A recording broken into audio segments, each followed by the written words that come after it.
Kami datang kembali ke hadirat-Mu ya Tuhan, mengembalikan segala pujian hormat hanya kepada Tuhan, karena hanya Engkaulah yang layak menerima hormat penyembahan pujian kami. Bersihkan hati dan pikiran kami, supaya boleh layak menyembah Engkau, dan juga untuk menerima firman Tuhan. Berbicara Tuhan kepada kami, bersabdalah kepada kami. Jadikan waktu ke depan ini menjadi waktu kami boleh berinteraksi dengan Engkau di dalam firman, di dalam kuasa firman, di dalam kebenaran firman, di dalam anugerah firman yang boleh memperkaya hidup kami, yang boleh meneguhkan iman kami untuk berjalan dengan Tuhan, untuk hidup bagi kemuliaan Tuhan. Dengarlah doa kami, layakkan kuduskan hamba-Mu yang penuh dengan kelemahan keterbatasan, boleh menjadi sarana di dalam tangan Tuhan, menyatakan kehendak isi hati-Mu. Berkati waktu ini Tuhan, berkatilah. Dalam nama Tuhan Yesus kami berdoa. Amin. Selamat siang jemaat yang saya kasih dalam Tuhan. Ya, sungguh bersyukur hari ini kita boleh bersama-sama bertemu di dalam anugerah Tuhan dan merenungkan firman Tuhan dengan satu tema yang sudah disiapkan oleh gereja, yaitu bila Allah itu berdaulat, perlukah kita berdoa dan berencana. Saya mengajak saudara melihat 3 bagian Alkitab. Saudara sekalian, kita bersama-sama melihat 3 bagian Alkitab. Roma pasal yang ke-11 dari ayat yang ke-33 sampai ke-36 saya akan bacakan untuk saudara sekalian. Roma 11 dari ayat yang ke-33 dikatakan, "Oh alangkah dalamnya kekayaan, hikmat dan pengetahuan Allah. Sungguh tak terselidiki keputusan-keputusannya dan sungguh tak terselami jalan-jalannya. Sebab siapakah yang mengetahui pikiran Tuhan? Atau siapakah yang pernah menjadi penasihatnya? Atau siapakah yang pernah memberikan sesuatu kepadanya sehingga ia harus menggantikannya? Sebab segala sesuatu adalah dari Dia dan oleh Dia dan kepada Dia. Bagi Dialah kemuliaan sampai selama-lamanya." Yang kedua, mari kita buka Efesus pasal yang pertama, ayat yang ketiga dan keempat. Kitab Efesus Perjanjian Baru, pasal 1 ayat 3 dan keempat. Berbunyi demikian, "Terpujilah Allah dan Bapa Tuhan kita Yesus Kristus, yang dalam Kristus telah mengaruniakan kepada kita segala berkat rohani di dalam surga. Sebab di dalam Dia Allah telah memilih kita sebelum dunia dijadikan." Sebelum dunia dijadikan. Supaya kita kudus dan tidak bercacat di hadapannya. Satu lagi Mazmur Perjanjian Lama, pasal yang ke-90, ayat yang pertama dan ayat kedua. Saya akan bacakan Mazmur, ayat pasal ke-90, ayat 1 sampai kedua. Doa Musa abdi Allah, "Tuhan, Engkaulah tempat perteduhan kami turun-temurun. Sebelum gunung-gunung dilahirkan dan bumi dan dunia diperanakan, bahkan dari selama-lamanya sampai selama-lamanya, Engkaulah Allah." Engkaulah Allah. Saudara sekalian, pertama-tama kita ingin melihat makna teologis dari kedaulatan Allah atau God's sovereignty. Saudara sekalian, di dalam kamus Aston Bible Dictionary, dia mengatakan God's sovereignty as His absolute right to do all things according to His own good pleasure. Saudara sekalian, artinya saudara sekalian, bahwa yang dimaksud dengan kedaulatan Allah itu adalah satu hak absolut, mutlak yang dimiliki oleh Tuhan untuk melakukan segala sesuatu sesuai dengan keinginan maksud Dia yang baik. Menekankan hak mutlak, tidak ada pun yang bisa intervensi akan hak kedaulatan daripada Tuhan. Saudara sekalian, kemudian di dalam Westminster Confession of Faith dikatakan, God from all eternity did by the most wise and holy counsel of his own will freely and unchangeably ordain whatever comes to pass. Allah di dalam kekekalannya yang tidak berkesudahan itu sekalian melakukan segala sesuatu dengan bijaksananya yang paling tinggi, dengan nasihat-nasihat yang kudus yang dimiliki, dengan sangat leluasa freely secara bebas dan tidak bisa diubahkan oleh apapun juga. Tuhan menjadikan segala sesuatu apa adanya jadi.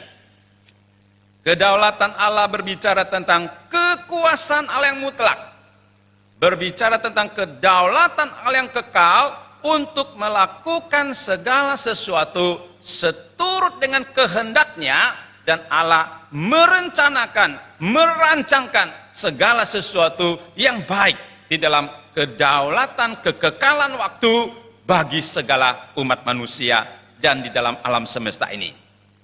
Sekalian, bagaimana Alkitab berbicara tentang kedaulatan Allah, makna biblikalnya sekalian. Roma 11 ayat 33 sampai 36 yang kita baca, dikatakan betapa hebatnya hikmat, pengetahuan, keputusan-keputusan Tuhan itu tidak diselami. Itu tidak bisa diselami oleh manusia. Walaupun ilmu pengetahuan begitu tinggi, kecerdasan manusia luar biasa, masih tidak bisa menyelami akan hikmat pengetahuan keputusan-keputusan Tuhan. Artinya bijaksana hikmat keputusan Tuhan itu jauh lebih besar daripada hikmat manusia. Itu adalah satu yang independen, itu adalah sesuatu yang tidak bisa diintervensi oleh kekuasaan, hikmat, daya manusia apapun juga, kekuatan alam pun juga tidak bisa mengintervensinya. Sekalian, siapakah yang pernah memberi nasihat kepada Tuhan? Alkitab mengatakan, siapakah yang pernah memberikan sesuatu? Tuhan, kamu bicara, ini kasih mic supaya suaranya jelas atau besar sekalian. Tidak pernah sekalian. Tidak ada sesuatu pun yang manusia sanggup berikan kepada Tuhan sehingga Tuhan mengatakan harus saya menggantikannya. Sekalian, ini menunjukkan apa? Menunjukkan kepada satu independensi yang absolut, satu independensi yang mutlak sempurna yang dimiliki oleh Tuhan, di mana kita manusia itu tidak pernah memiliki kekuasaan independensi yang demikian.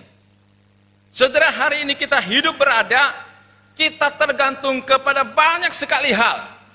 Bergantung kepada udara, makanan, keluarga, kesehatan yang baik.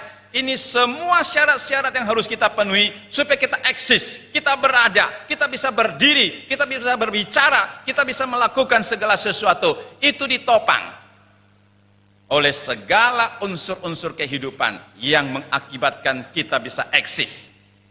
Tetapi Allah di dalam eksistensinya itu adalah di dalam satu kondisi independen yang absolut, tidak perlu ada ketergantungan kepada segala sesuatu.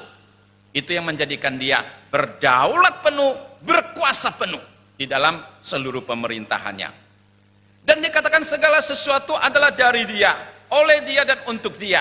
Artinya dia memiliki alam semesta ini. Dia yang mengontrol. God is in control. Dia sedang mengontrol segala sesuatu. Itu adalah pemerintahan kuasa Allah dari selama-lamanya sampai selama-lamanya. Itu yang disampaikan oleh Roma 11 kepada kita sekalian. Sekalian, kemudian Efesus 1 ayat 3 dan 4 mengatakan apa? Sebelum dunia ini dijadikan, Allah itu telah memilih kita menjadi umatnya. Sebelum dunia ini ada, di dalam kekekalan Tuhan sudah ada, Tuhan sudah berencana, Tuhan sudah menetapkan sesuatu, dan Tuhan melaksanakan rencana itu di dalam sejarah hidup manusia hari ke hari, waktu ke waktu. Sekalian, Allah yang menentukan segala sesuatu di awal daripada keberadaan dunia itu menunjukkan kepada satu kedaulatan kuasa Allah yang melampaui semua kuasa yang ada. Itu menunjukkan kedaulatan independensi Allah yang tidak bisa digugat apapun juga. So sekalian, kalau kita belum dilahirkan, dunia ini belum ada, Allah sudah berencana. Bagaimana kita bisa mengintervensi? Bagaimana kita bisa mempengaruhi rencana yang sudah Tuhan tetapkan di awal daripada segala-galanya itu? So sekalian, di dalam kekekalan, secara independen, Allah itu sudah membuat rencana, membuat satu keputusan seturut dan sesuai dengan kehendaknya. So sekalian, itu yang disampaikan oleh Efesus pasal yang pertama ayat ketiga dan keempat kepada kita. Kemudian di dalam Mazmur 90 ayat pertama dan kedua, di situ merupakan pernyataan iman dan juga doa daripada Musa. Dikatakan apa? Tuhan, Engkau sudah berada dari selama-lamanya sampai selama-lamanya, menunjukkan kepada eksistensi daripada Tuhan. Itu berada di dalam kekekalan sampai kekekalan. Dunia ini, waktu yang berjalan, itu adalah satu potong bagian daripada kekekalan Allah. Artinya sebelum waktu ini ada, sebelum tanggal 13 November 2022 ini ada, itu Allah sudah ada di dalam kekekalan. Setelah hari ini selesai, Allah tetap ada di dalam kekekalan yang tidak dibatasi oleh waktu. Sejarah dunia yang berabad-abad itu adalah satu potong bagian daripada kekekalan Allah. Maka Musa mengatakan, Engkau adalah tempat perteduhan kami turun-temurun, generasi demi generasi. Engkau tempat perteduhan kami, dan Engkau sudah berada dari kekekalan sampai kekekalan, dan Engkau adalah tetap Allah. Musa mengatakan, maksudnya dia tetap memerintah, dia tetap berkuasa di dalam kekekalan sampai kekekalan. Itu tidak batasnya, saudara sekalian. Itu disebutkan kedaulatan, hak kuasa penuh Tuhan yang tidak bisa dan tidak boleh diganggu oleh kekuatan apa-apapun juga. Saudara sekalian, saya memberikan satu kesimpulan tentang kedaulatan daripada Tuhan, the sovereignty of God itu sekalian. Satu, Tuhan memiliki kekuasaan tertinggi di alam semesta ini. Tidak ada kekuatan kuasa apapun yang lebih besar yang bisa mematahkan kuasa Tuhan. Tidak ada. Kedua sekalian, di dalam kekekalannya itu Tuhan memiliki hak penuh dan kebebasan penuh untuk mengambil keputusan tindakan apapun seturut kehendak Tuhan. Itu adalah hak dan otoritas daripada Tuhan. Dan tidak ada satu kekuatan apapun juga yang bisa intervensi, menggagalkan, menggugah akan kekuasaan Tuhan ini. So sekalian, independensi yang begitu absolut dan sempurna itu disebut dengan kedaulatan Tuhan, kekuasaan Tuhan yang sudah bekerja di awal daripada dunia ini diciptakan, dan juga sedang bekerja pada saat dunia ini sedang berada dan berjalan, dan bahkan bekerja setelah segala sesuatu dunia ini berakhir. Dia tetap berkuasa, bekerja sekalian. Itu namanya otoritas dan kedaulatan Tuhan yang ajaib besar, yang tidak bisa digantikan dengan apapun juga. Sekalian, kedaulatan Allah itu didasarkan atau sejajar dengan sifat kebaikan Tuhan yang sempurna. Artinya sekalian, kita percaya bahwa Allah itu adalah sumber kebaikan. Allah itu adalah sumber anugerah. Allah itu adalah sumber kasih. Allah itu adalah sumber kemuliaan. Allah itu adalah sumber kuasa. Itu berada di dalam dirinya Allah dan merupakan sifat hakiki daripada Allah. Jadi sifat kedaulatan Tuhan itu harus sejalan, dan sejalan dengan sifat kebaikan Tuhan yang sempurna. Di dalam arti ini sekalian, bahwa segala sesuatu yang Tuhan tetapkan, rencanakan, bahkan Tuhan jalankan di dalam kedaulatannya, itu adalah segala sesuatu yang bersifat baik, yang bersifat indah, yang bersifat sempurna, yang bersifat membangun, yang penuh dengan anugerah berkat Tuhan di dalamnya. Dan itu menjadi bagian yang sangat penting di dalam kehidupan kita manusia, di dalam naungan dan kuasa daripada kedaulatan daripada Tuhan. Sekalian kita memasuki tema kita hari ini, bila Allah berdaulat, apakah perlu kita ini berdoa dan berencana? Kalau Allah di dalam kekekalannya sudah menetapkan segala sesuatu, atau berkuasa, atau punya hak penuh merencanakan segala sesuatu untuk dilaksanakan sekarang ini, bahkan selama-lamanya, itu di dalam hikmat pengetahuan Tuhan yang luar biasa. Apakah kita masih perlu berdoa dan berencana? Sekalian menjawab pertanyaan ini, kita merenungkan beberapa hal sebelumnya sekalian. Sebagai orang-orang yang percaya kepada Tuhan, saudara dan saya hari ini, hidup kita sudah ditebus oleh Tuhan dengan darah yang kudus. Hidup itu adalah milik kepunyaan Tuhan. Kita adalah anak Tuhan, murid Tuhan, berjalan di dalam kehendak rencana Tuhan. Sekalian, sebagai orang-orang percaya kepada Tuhan, pasti di dalam kerinduan kita itu punya kerinduan untuk hidup di dalam dan di bawah kedaulatan daripada Tuhan. Artinya sekalian, kita sangat merindukan kita hidup di dalam rencana Tuhan yang sempurna. Kita sangat merindukan hidup di dalam kehendak Allah yang mulia, di dalam anugerah kasih-Nya yang berlimpah-limpah. Sebab Dia itu Allah berdaulat. Dia sudah memiliki segala kekayaan, hikmat, bijaksana, keselamatan, kesempurnaan hidup. Itu ada di dalam otoritas kuasa-Nya yang akan diberikan kepada manusia, dijalankan di dalam kehidupan kita. Dan sebagai orang-orang Kristen sekalian, kita punya kerinduan, kita punya perjuangan dan iman supaya hidup di dalam kedaulatan, di dalam kehendak rencana Tuhan yang demikian indah dan mulia ini. Sehingga doa di dalam kaitan dengan kedaulatan Tuhan bisa kita artikan di dalam beberapa poin di bawah ini. Pertama, sekalian, doa merupakan sekalian penyatuan dan penaklukan kehendak kita di bawah kehendaknya Tuhan. Sekali lagi sekalian, doa merupakan satu penyatuan dan penaklukan kehendak kita manusia itu di bawah kehendak daripada Tuhan. Sehingga ada orang mengatakan sekalian, doa itu bukan kita mau mengubah pikiran dan rencana Tuhan. Waktu kita berdoa, Tuhan mau ini ke arah kiri dan kanan sekalian, itu bukan berarti sedang satu proses kita mengubah pikiran Tuhan.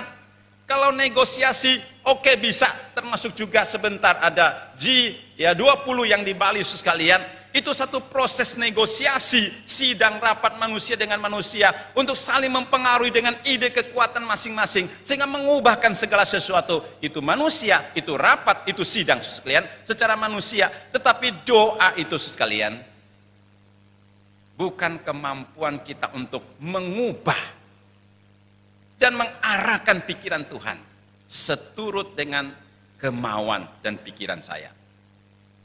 Tetapi doa itu merupakan satu penaklukan dan penyatuan kehendak kita itu di bawahnya kehendak daripada Tuhan. Jadi setiap kali kita berdoa sekalian, kita juga meminta Tuhan, terangilah hati dan pikiran saya. Apa yang saya ucapkan, apa yang saya minta, apa yang saya mau, apakah itu seturut dengan kehendak-Mu? Kalau bukan sekalian, kita yang harus meluruskan, mengubah kehendak kita seturut dengan kehendak Tuhan. Makanya dikatakan doa itu adalah interaksi dua arah. Waktu kita berdoa, kita mengucapkan sesuatu kepada Tuhan, oke itu sekalian, oke. Tetapi kita juga harus memberikan waktu untuk Tuhan berbicara kepada kita, apa maunya Tuhan dengan doa-doa yang kita sampaikan. Sekalian, atau setelah kita berdoa sekalian, kita perlu renungkan doa kita dalam waktu 1 hari, 2 hari, 1 minggu sekalian, 2 minggu, 1 bulan. Yesus kan, kadang di dalam satu waktu tertentu Tuhan baru mengingatkan, menyadarkan bahwa apa yang kita doakan sesungguhnya tidak harus begitu, seharusnya begini. Nah, itu di dalam bimbingan Tuhan untuk mengubah, mengarahkan pikiran kita seturut dengan pikiran Tuhan. Inilah yang disebut dengan doa Getsemani Tuhan Yesus di Taman Getsemani. Dia mengatakan, Bapa, sekiranya boleh cawan ini, penderitaan ini, naik salib ini, jauh, ditinggalkan, dihindarkan daripadaku. Tetapi Tuhan mengatakan apa? Jangan menurut kehendakku, tetapi menurut kehendakmu, kehendakmu Tuhan. 1 kali, 2 kali, sampai 3 kali. Sesuatu yang dicatat oleh Alkitab sampai 3 kali, itu artinya sesuatu yang sangat penting dan sesuatu yang sudah pasti yang harus diperhatikan. Jadi Yesus di dalam pergumulan sebagai manusia anak Allah di dalam dunia harus naik kayu salib. Ada pergumulan yang begitu berat. Tuhan, kalau ini boleh, tinggalkan, jauhkan saya daripada cawan penderitaan ini. Tetapi jangan menurut kehendakku, menurut kehendakmu. Setelah 3 kali berdoa, Yesus tegas, jelas, ini kehendak Allah Bapa yang harus lebih besar daripada kehendak saya. Di mana kehendak saya harus ditaklukkan di bawah kehendaknya Tuhan. Maka dia menjalankan kayu salib sekalipun paling berat dan paling menderita. Sekalian, setiap doa yang sudah sejalan dan di dalam kehendaknya Tuhan, itu adalah doa yang diberkati Tuhan. Doa yang akan menyatakan kuasa kemuliaan Tuhan, karena itu seturut dan di dalam jalur kehendaknya, absolut daripada kedaulatan Tuhan. Sekalian, bagaimana kehidupan doa kita pada hari ini? Saya percaya kita mempunyai berbagai pergumulan, mempunyai berbagai ide, pikiran, dan berbagai isi doa yang kita sampaikan. Tidak salah sekalian. Tetapi harus selalu menjaga motivasi dan diluruskan sesuai dengan kehendak Tuhan. Dan kita mencari apa yang baik, kehendak Tuhan. Dan Tuhan pimpin setiap doa seturut dengan kehendak Tuhan, itu Tuhan jawab. Nah, sekalian, karena ini adalah janji Tuhan Yesus dalam Injil Yohanes. Barang siapa yang meminta di dalam namaku kepada Allah Bapa, Bapa pasti menggenapkan. Itu adalah janji Tuhan Yesus. Itu artinya segala sesuatu yang diminta di dalam nama Yesus sesuai dengan kehendaknya Allah, karena Yesus menjalankan segala kehendak Allah, itu doa pasti digenapkan oleh Tuhan. Pemulihan, pembaharuan isi kehendak di dalam doa. Yang kedua, sekalian, doa merupakan penyerahan hidup, sungguh-sungguh bersandar, beriman kepada Tuhan. Kita percaya Tuhan yang kita percaya itu adalah berdaulat. Artinya dia memiliki kekuasaan yang penuh. Dia maha besar, dia maha bijak, dia penuh dengan kasih, kemurahan, dia kudus, dia mulia, dia memiliki segala sesuatu yang terbaik untuk kita. Kepada siapa lagi kita harus beriman dan percaya. Jadi sekalian, kalau engkau mengerti kedaulatan Allah, percaya kepada otoritas dan anugerah yang dimiliki oleh Tuhan, maka dengan sepenuh hati kita itu akan beriman, bersandar kepada Dia untuk mengalami kuasa kasih anugerah Tuhan. Saudara, kalau hari ini sambil berdoa, sambil ragu-ragu, saya di dalam kesulitan, apakah Tuhan sanggup? Apakah kuasa Tuhan sanggup? Apakah Tuhan mengerti penderitaan saya? Itu saudara belum mengerti kedaulatan Tuhan. Dan belum berdoa di dalam satu penaklukan diri di dalam otoritas kedaulatan Tuhan yang maha besar. Tetapi waktu saudara mengerti akan kedaulatan Tuhan yang begitu dahsyat melebihi segala sesuatu, itu artinya kita sanggup dan berani menyerahkan seluruh kehidupan kita takluk di dalam otoritas daripada Tuhan. Saudara nanti pulang baca Mazmur 18. Ya, Mazmur 18. Itu adalah pengalaman dan doa daripada Raja Daud. Pada waktu dia mengalami musuh-musuh yang berat, dia mengalami bahaya, hidupnya berada di pinggir jurang kematian. Dia berseru-seru kepada Tuhan, selamatkan aku Tuhan, bukalah jalan, dan Tuhan berikan pertolongan kepadaku. Dan setelah itu dia mengatakan satu kalimat, Tuhan adalah kekuatanku, Dia adalah bukit batuku, Dia adalah kubu pertahananku, Dia adalah penyelamatku, Allahku, gunung batuku. Dia katakan, Tuhan itu tempat aku berlindung, perisai yang membentengi aku, tanduk keselamatanku, dan kota bentengku. Apakah engkau bisa berkata-kata demikian seperti Raja Daud? Tuhan, Engkau bukit batuku, kubu pertahananku, penyelamatku, Allahku, gunung batuku. benteng yang kokoh, perisai keselamatanku. Sudah sekalian, pada waktu kita berani dan bisa mengucapkan kalimat itu, berarti kita pernah mengalami Tuhan di dalam perjalanan-perjalanan hidup sekalipun sulit dan banyak tantangan. Itu yang dialami oleh Raja Daud. Sebelum dia menjadi raja sekalian, berkali-kali dia hampir dibunuh oleh Raja Saul dan dia menghadapi binatang buas. Itu semua hal-hal yang sangat menakutkan. Dan Daud itu melewati, mengalami semuanya itu sehingga dia menuliskan, Tuhan, Engkau bukit batuku, tempat pertahananku, aku berlindung penyelamatku. Daud bisa menulis Mazmur hampir 70 Mazmur sampai 75 Mazmur. Itu berarti apa? Kekayaan rohani, pengalaman Daud dengan Tuhan itu begitu luar biasa sampai dia sanggup menuliskan sekian banyak Mazmur. Dan Mazmur 18 ini adalah salah satu bagian Mazmur yang mencetuskan iman pengalaman hidup Daud dengan Tuhan, bahwa dia itu adalah gunung batu tempat kekuatan, di mana dia sungguh-sungguh bersandar kepada Tuhan. Apa yang menjadi kesulitanmu pada hari ini, Susian? Mungkin saya tidak tahu. Mungkin juga saya tidak bisa membantu. Saudara sekalian, setiap orang punya pergumulan masing-masing. Setiap keluarga mempunyai masalah kesulitan yang tersendiri, saudara sekalian. Di dalam kesulitan tantangan yang hidup kita hadapi ini, adakah kita percaya kepada Tuhan, bersandar kepada Tuhan, bahwa Dia berdaulat, berkuasa untuk menopang hidup kita. Pada waktu kita percaya, sungguh-sungguh beriman kepada kedaulatan dan kuasa Tuhan, pada waktu itulah kita sungguh-sungguh berseru dan berdoa kepada Tuhan. Saudara sekalian, doa adalah satu kesempatan di mana kita akan mengalami kasih anugerah kuasa Tuhan yang begitu besar di dalam kedaulatannya Tuhan. Saudara sekalian, Yakobus 5 ayat ke-16 mengatakan, doa orang benar bila dengan yakin didoakan sangat besar kuasanya. Ini adalah janji Alkitab, firman Tuhan, sangat besar kuasanya. Alkitab mengatakan, doa orang benar itu adalah doa orang yang sudah diselamatkan, doa orang di dalam Kristus, doa yang penuh dengan iman, kesetiaan, ketulusan, dan kejujuran motivasi. Doa ini Tuhan bilang, itu besar kuasanya. Membawa dampak bagi hidupnya, membawa dampak bagi keluarganya, bagi lingkungan, bagi gereja, bahkan dunia ini sekalian. Karena doa orang benar, besar kuasanya yang menghadirkan kedaulatan Tuhan. Bukankah Elia seorang nabi seperti saudara dan saya? Dia adalah manusia. Elia bisa takut, bisa putus asa, bisa lemah imannya, bisa haus, bisa lapar.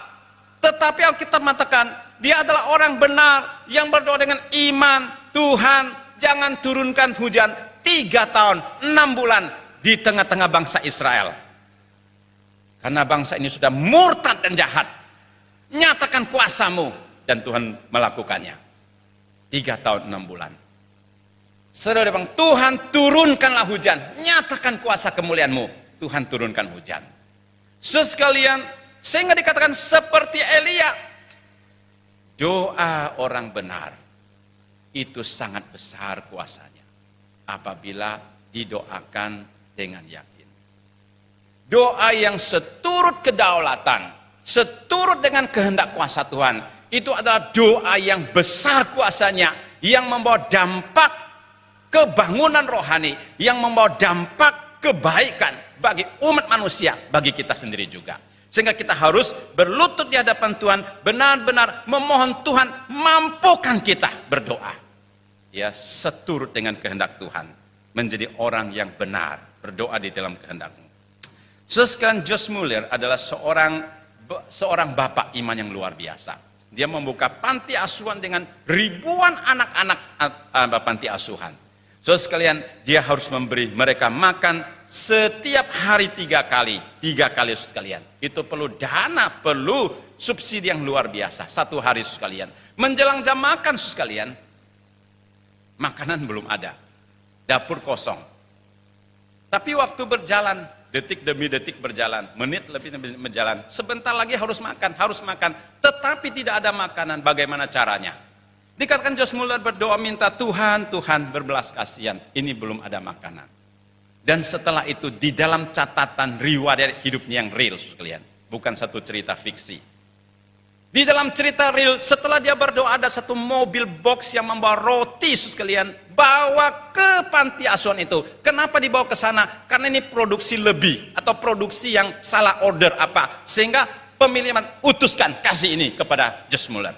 Sampai di sana sekalian memenuhi kebutuhan anak-anak di saat itu. Doa orang benar, bila dengan yakin didoakan, besar kuasanya. Saudara diberikan kesempatan untuk mengalami kuasa Tuhan di dalam setiap aspek hidup, di dalam setiap pergumulan hidup yang berbeda-beda melalui doa kepada Tuhan. Sekian cara Tuhan menjawab doa berbeda-beda. Kita tidak boleh memaksakan Tuhan menjawab doa kita itu seturut dengan Tuhan menjawab orang itu, tidak sekalian. Setiap jawaban doa, setiap isi doa adalah unik, adalah independen sendiri. Tetapi prinsipnya sama, harus benar-benar bersandar dan percaya kepada Tuhan. Doa merupakan satu sarana kita membangun relasi hidup dengan Tuhan dan sarana hidup memuliakan Tuhan. Saudara kapan berjalan dengan Tuhan? Saudara kapan mengerti kehendak Tuhan? Saudara kapan mau menuruti kehendak Tuhan? Yaitu waktu saudara berlutut berdoa. Sekian, kalau saudara 1 bulan tidak doa, 2 bulan tidak berdoa, isi pikiran hati saudara sekalian tercampur oleh segala keinginan nafsu dunia ini sekalian. Saudara mungkin terbawa arus dunia jauh daripada Tuhan. Saudara harus menenangkan kembali di hadapan Tuhan. Saya mau berjalan dengan Engkau ya Tuhan. Saya mau mengerti kehendak-Mu Tuhan. Jadi di dalam doa itu merupakan satu proses pertumbuhan rohani, merupakan satu proses pertumbuhan kita berjalan dengan Tuhan, berelasi dengan Tuhan, supaya hidup kita tidak tersesat. Tuhan mengatakan, umatku tersesat di dalam kegelapan dan dosa, karena mereka tidak mencari wajahku, mukaku. Tuhan mengatakan kepada orang Israel.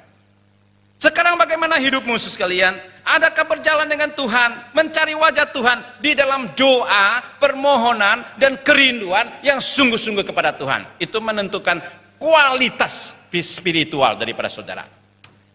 Mencari Tuhan di dalam doa, berjalan dengan Tuhan, mengalami kuasa yang luar biasa, dan merupakan momentum hidup kita itu memuliakan Tuhan.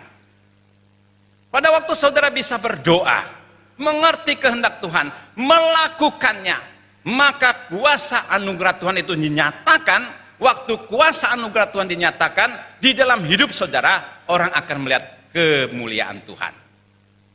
Orang akan melihat kemuliaan Tuhan melalui tutur kata, tingkah laku, setiap perbuatanmu yang seturut dengan kehendak kedaulatan daripada Tuhan.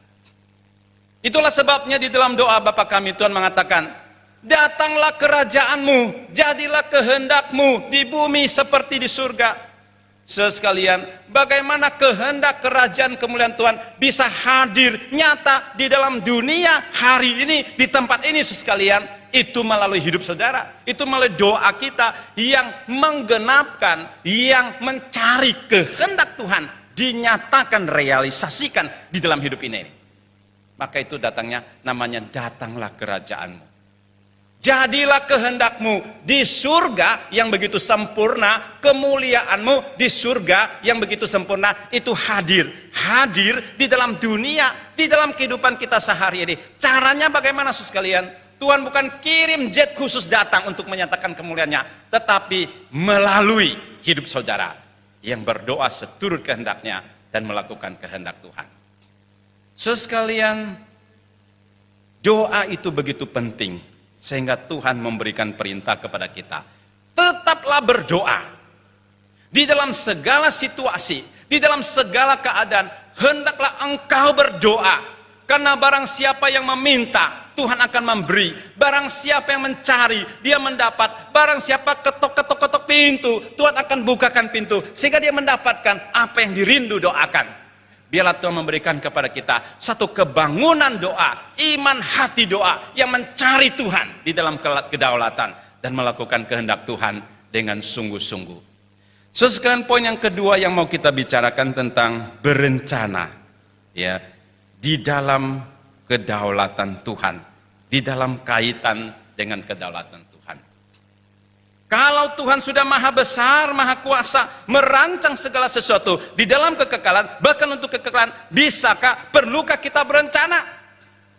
Sekalian, di dalam Injil Lukas, pasal ke-14, ayat 31-32, Tuhan mengatakan seorang raja, kalau dia mau keluar berperang, sekalian, satu negara, kalau mau keluar berperang, satu raja, kalau dia pimpin pasukan berperang, dia tidak boleh buta informasi. Nggak boleh buta informasi. Dia harus tahu lawan itu sekalian punya pasukan, kekuatan, pesawat apa berapa banyak. Kita punya berapa. Dengan 100.000 orang cukup lawan dia. Kalau tidak, kemampuan kita tidak cukup. Tuhan mengatakan, hendaklah ia meletakkan niat perang. Pergi kepada dia, selesaikan masalahnya. Supaya jangan jatuh ke dalam kegagalan dan kebinasaan. Artinya apa, saudara sekalian? Di dalam segala aspek hidup kita, hendaklah kita buat rencana dengan seakurat sebaik mungkin. Memang Tuhan itu maha besar, berdaulat. Tuhan punya rencana yang kekal, rancangan yang sempurna. Tetapi di pihak yang lain, Tuhan juga memberikan kepercayaan supaya kita mengambil di dalam rencana Tuhan. Tuhan juga memberikan kepada kita kemampuan berpikir, kemampuan berencana, kemampuan berdaya cipta supaya melakukan kehendak Tuhan. Nah, saudara sekalian, yang saya maksudkan kemampuan kita berdaya cipta, berencana, merancangkan segala sesuatu, itu juga termasuk kedaulatan Tuhan yang Tuhan tetapkan di dalam diri kita. Saudara sekalian, rancangan kita, pola pikir, daya cipta kita itu selamanya tidak akan lebih besar daripada kedaulatan dan rancangan Tuhan. Sekali lagi yang saya katakan, semua kemampuan pikir, daya cipta, rencana kita itu tidak pernah lebih besar daripada kedaulatan kehendak rencana Tuhan.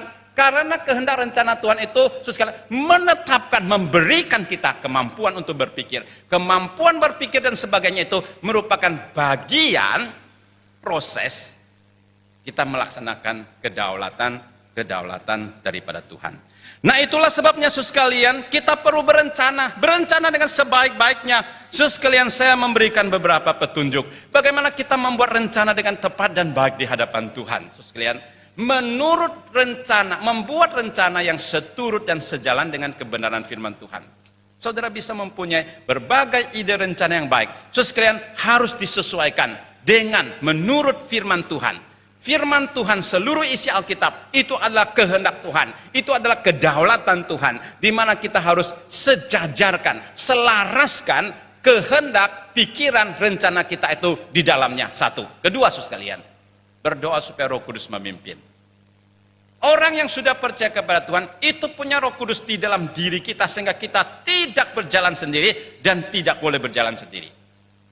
Kalau kita mengabaikan Roh Kudus, menghina pekerjaan Roh Kudus, kita akan tersesat, dihukum oleh Tuhan. Maka kita sangat perlu menghormati.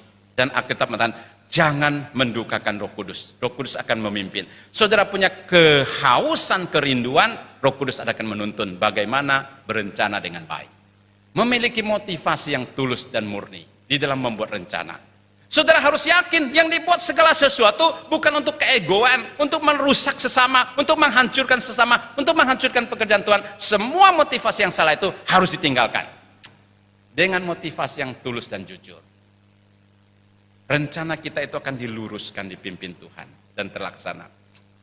Dan berencana dengan iman. Artinya kita benar-benar boleh berencana juga dengan bersandar kepada Tuhan. Karena kekuatan itu dari Tuhan, penggenapan daripada Tuhan, anugerah, semua kebaikan dari Tuhan, dan Tuhan yang memampukan sehingga rencana boleh terlaksana.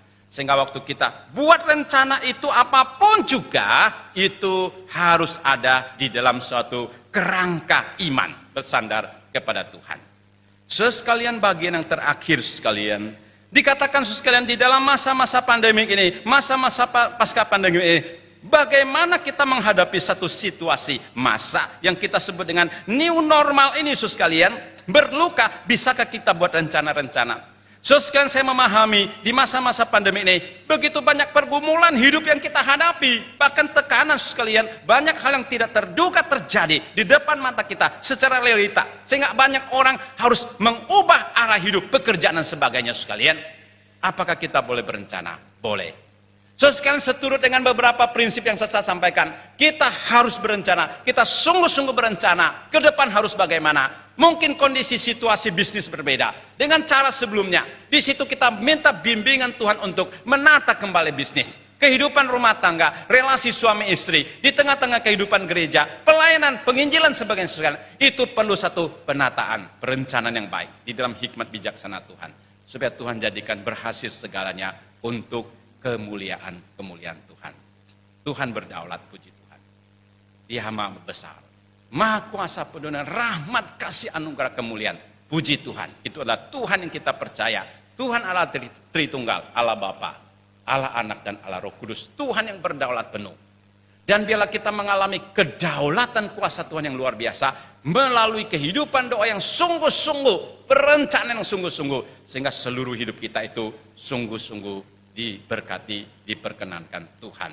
Kiranya Tuhan memberkati kita semua. Mari kita masuk di dalam doa. Bapa di surga, kami sujud menyembah Engkau, karena Engkau Allah yang besar, Allah yang berdaulat, Allah yang penuh dengan hikmat, kuasa, dan anugerah. Kami umat tebusan Tuhan, mau benar-benar hidup di bawah sayap kedaulatan anugerah-Mu. Pimpinlah kami Tuhan. Bangunkan kehidupan doa kami. Bangunkan kehidupan kami yang benar-benar bersandar, bergantung kepada Tuhan. Hidup seturut dengan kehendak-Mu. Dan merencanakan segala program hidup kami seturut dengan kehendak kedaulatan. Berkati setiap jemaat-Mu. Berkati setiap jemaat-Mu yang hadir. Berkati kami yang sudah merenungkan firman-Mu ini. Menjadi bimbingan pedoman hidup yang benar-benar meneguhkan dan memberkati kami. Segala kemuliaan, kebesaran kami kembalikan kepada Tuhan. Di dalam nama Tuhan Yesus, Tuhan Allah yang hidup, kami menaikkan, memanjatkan permohonan kami ini. Amin.